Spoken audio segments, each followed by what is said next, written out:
Welcome to the Devin Nunes Podcast, breaking through the political noise, separating fact from fiction.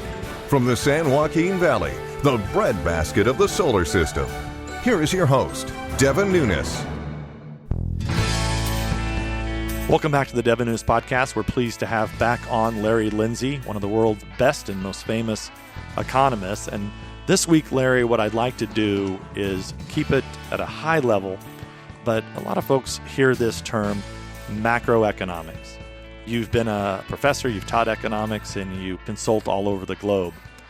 Can you walk our listeners through, when they hear this term macroeconomics, what makes up the definition of macroeconomics? Well, it's really how much total spending is going on in the economy. And that includes spending by households on consumption, businesses on investment, government on the various things government does. And it also includes sales to the rest of the world.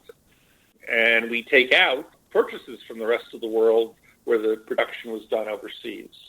So it's how much spending, and it's the fancy way of saying it is C, consumption, plus I, investment, plus G, government, plus net export. So why should we care, Larry? Like, why do people driving to work right now, listening to the podcast, and they see you on CNBC or Fox Business, and you're talking about the state of the macroeconomy? Why do we want to know those numbers? What's the purpose of having economists in the first place? And that's no attack. And that's no attack on you directly, Larry. But but as you know, I trust you as an economist. But there's a lot of economists out there. They're kind of what I would call voodoo economists that essentially are always making things up for political purposes. But truly, macroeconomics is scientific, and you just kind of define that, the science behind that, the numbers that actually go into that. But why should people care? They care as individuals. First, they should care as workers, because the more money that is being spent, the more jobs that are available. The more money that is being spent, the higher the pay can be for each worker.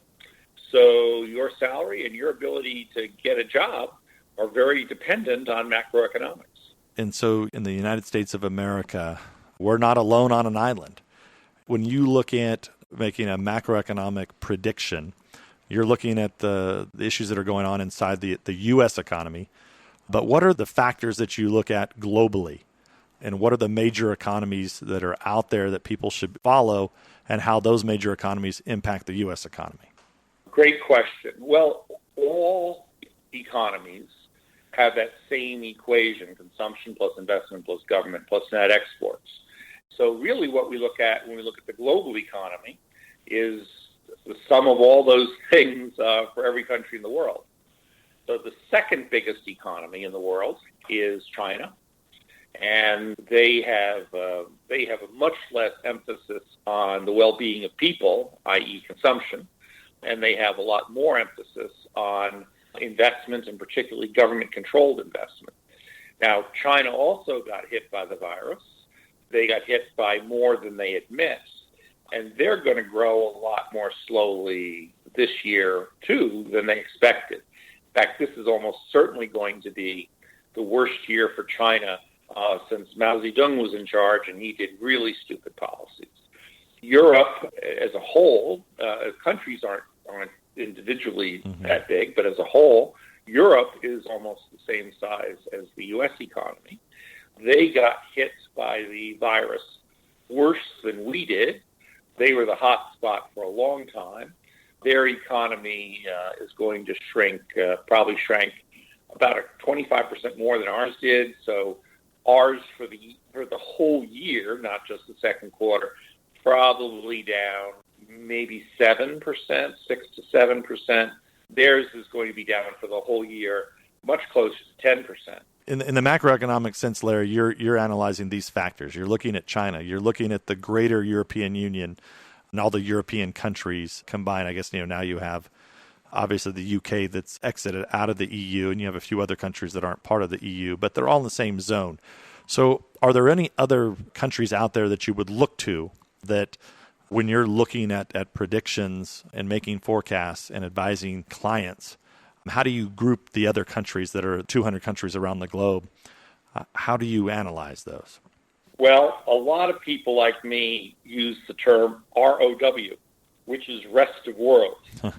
Sometimes you may throw in Japan separately or Latin America separately. Mexico and Brazil are pretty important on their own, but they kind of all add up in generally in one big lump. So rest of world. And they're not doing very well either. Right. India had a shutdown. Brazil had problems. So the whole world had economic problems as a result of the reaction to the virus. Those are kind of the three areas that you look at when you're looking at the U.S. economy and those three other groups.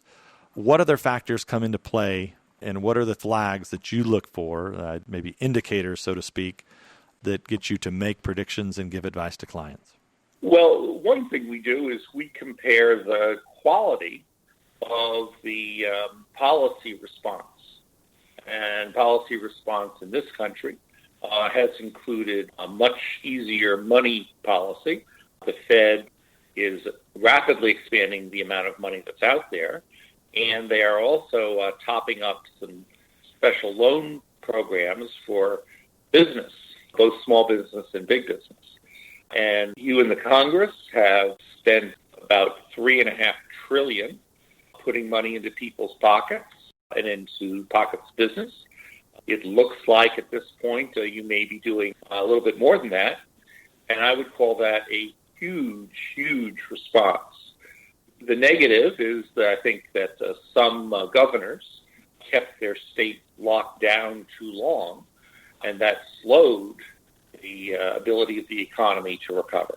I was just going to say we're very familiar with that here in California, but please go ahead. Yes, you are. I understand that it's okay to go on wet sand but not dry sand down in L.A., for example. But let's use the U.S. response as a baseline. And I would give the federal government probably an A, and the state governments anywhere from A's to F's. So the whole response is about a B+. Mm-hmm. The Chinese response was, well, they can do things we can't do. And so they are basically... They reopened their factories very quickly, but they found that people weren't in a rush to go back to work. And so they kind of had to do some things to force them to go back to work. And they have a problem that they have discovered, I think too late, that we have, which is the small business sector in China was very, very badly hit. And they're looking for ways to prop up the small business sector, much the way we did here. So if I would give us a B+, I would so far give China probably a B or B- in their response. So they're using a little bit too much force, but of course the Chinese use too much force on everything. And their move into Hong Kong, I think, was to take advantage of the chaos around the virus, but it certainly didn't help world economic growth by doing so. The Europeans, they're always this way. It's too little, too late. Neither their monetary authority nor their fiscal authority did enough in time. In part, that's because a lot of the countries in Europe, particularly Southern Europe, are essentially bankrupt, but no one's said that yet. But their finances are terrible. So they don't have a lot of capacity to respond. So I think the European growth is going to be well below ours, and that's going to be starting from an even lower, deeper recession than what we had. So on net, I don't think the rest of the world's going to be doing us much good. We're going to be growing because of more consumption by households who, fortunately, were given the money to spend despite the unemployment. So, Larry, thank you for giving this tutorial on macroeconomics. And what I want to close with is something that nobody likes to talk about, nobody wants to deal with ever, and that is the ever-growing debt that governments have. And especially, if you look at the debt that we've taken on at the federal level, a lot of debt that's been taken on at the state level, the ongoing pension problems. Those of you who've been listening to the show, we had a series on the pension bombs that are building that people think they're going to have money to retire on. But the reality is the percentage of growth that's been predicted for your pension fund has not been adequate. There's not been enough money put into the pension plan. And that, unfortunately, has all been made worse by the slowing economies here in the United States and globally, Larry, that you've been talking about. But let's stick this to just the macro level federal debt, the debt that's on the books that we talk about, that we've borrowed, plus the debt that's off the books that we owe for Social Security, Medicare, and Medicaid. So if we can analyze that a little bit, Larry, what you think, where we're going there, how we can fix it, and then what do we not know about China and the EU and their level of debt that gets covered up? Well, Devin, you're asking a great question. There are exactly three things that government can do when it has too much debt. The first is raise taxes. The second is cut spending. And that's just like a household, right? If you're too far in debt, you can either spend less or someone in the house can go out and get another job to increase income. But those are not very popular, as you know, in Congress. No one wants to raise taxes or cut spending. So there's a third thing that can happen that people can't do, and that is print money. And that is something that governments have done in various forms since time immemorial. The Romans, for example, used to shave gold and silver off their coins and use the shavings to make more coins. And then they took out the gold and silver and basically put copper and lead in instead because they were cheaper. Mm-hmm. Nowadays, we do it electronically. The Federal Reserve buys bonds from the government, basically gives them the money to spend, and that is essentially free money for the government. The problem with printing money, at least from our point of view, but not from the government's point of view, is that it tends to cause inflation. But that's okay by the government because if I loan you money now and the price level goes up by 50 or 100%, I don't have to have as big a tax burden to pay off those bonds because I've got 50% or 100% more taxes that I'm collecting automatically just because of inflation. Countries forever, governments forever, have actually used inflation as the way out of taking care of their debt problems. I am a proud American, but I'm also a skeptical American, and I suspect that over the next decade, we'll probably be doing the same thing. So with that said, Larry, that's kind of the multi-trillion dollar question here that everybody wants to know, and you're advising your clients globally about when do we go past the point where it's too late to overreact? Because you have a lot of doomsday sayers, but and a lot of people are very pessimistic about this because the Congress has been unwilling to deal with this, especially kind of the debt that's off the books in healthcare, as we have the baby boomers that are retiring and trying to take in all that, plus the debt we acknowledge. At what point here is it that the United States, we're the world's reserve currency right now, what point does the music stop? What are the indicators that you would be watching for? There is one indicator, and that is confidence. The music stops when people lose confidence, and our money is backed by the full faith and credit of the United States government. And once you no longer have full faith, the money begins to disappear as something you would want to hold. That's what the real number is. So what affects people's full faith? Well, I think you want to have a Federal Reserve and a government that work to maintain full faith. And I don't think there's really any problem with borrowing now because we're in an emergency. And there's no real problem with borrowing during a war because we're in an emergency. But you can't play the same games next year and the year after when the emergency stops. So first of all, I think I would want to see a government, a new administration, maybe a second Trump term or a Biden term, and a Congress that realize you can't keep mailing checks all the time. They're okay to get out of an emergency, but when the emergency stops, you just can't keep spending. So that would be the first thing. And second of all, I think you want a Federal Reserve that also recognizes they can't print money forever and begins to scale back the rate at which they do so. I think if those two things happen, then confidence will be maintained in the dollar, and I think we'll be fine. And if those two things don't happen, then we are going to see a very rough decade for confidence, and it very well may end badly. And that really is the key, Larry. is the economy growing or not, and at what rate? We went through the Obama years with just an anemic growth rate after the Great Recession and the housing bubble burst. Trump came in, we've changed the tax code, we made it easy for businesses to invest in order to create jobs for people. Last time we had you on the show last year, we walked our listeners through that. But that really is the key, is, can you grow somewhere above a 2, 3, or 4% growth rate? And that all depends on consumer confidence and investment. Yes, and it also depends on confidence in the dollar. And so we have to be sober going forward.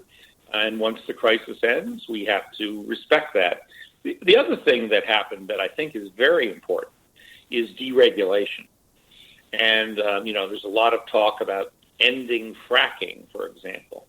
Well, my gosh, fracking gave us energy independence for the first time in 40 years or more, 50 years. And so that is not something we would want to give up right away. So we need common sense regulation in order for the economy to grow. Well, that's one of the things we cover regulations on this show quite regularly, Larry, because I come from California, and I like to bring all the wacky California ideas on overregulation that are driving people to other states that I bring to not only the audience here in the San Joaquin Valley, but also around the nation and around the globe. Larry, surprisingly, we've got a lot of listeners in Canada, which we have our number one listenership outside of the United States, and then also Europe and Asia.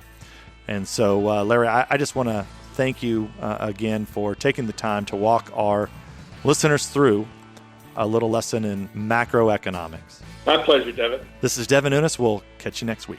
Thanks for listening to the Devin Nunes Podcast. We invite you to subscribe so you don't miss a single episode. And remember, you can download this podcast on iTunes or at devinnunes.com. Storm clouds been gathering so long, I don't know. The darkness around us leaves no easy road. We've started wondering if every road dead ends our dreams. Wind whips the dust up and rain's pouring down. Good people struggling in every hometown.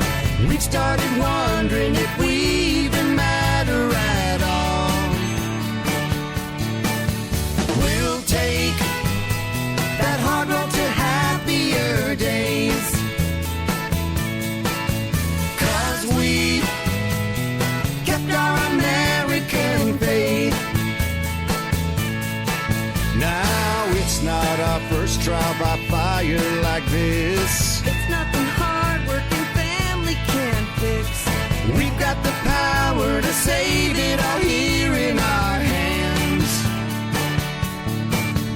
We'll take that hard road to happier days, 'cause we kept our American faith. As we, the people, free and strong, fight through the dark night toward the dawn. Freedom marches on.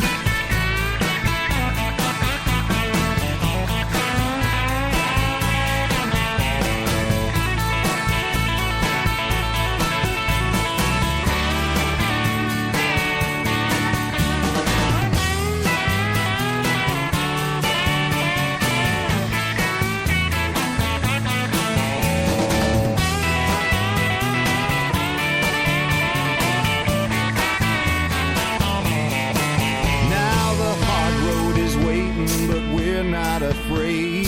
That's why they call her the home of the brave. With a prayer and a purpose, we're already half the way there.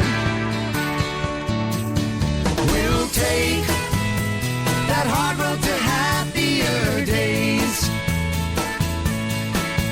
'cause we kept our American faith.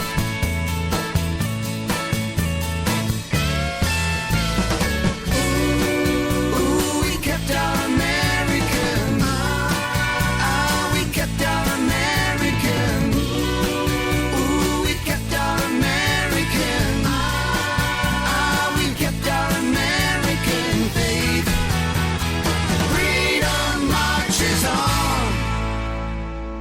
Paid for by Devin Nunes Campaign Committee.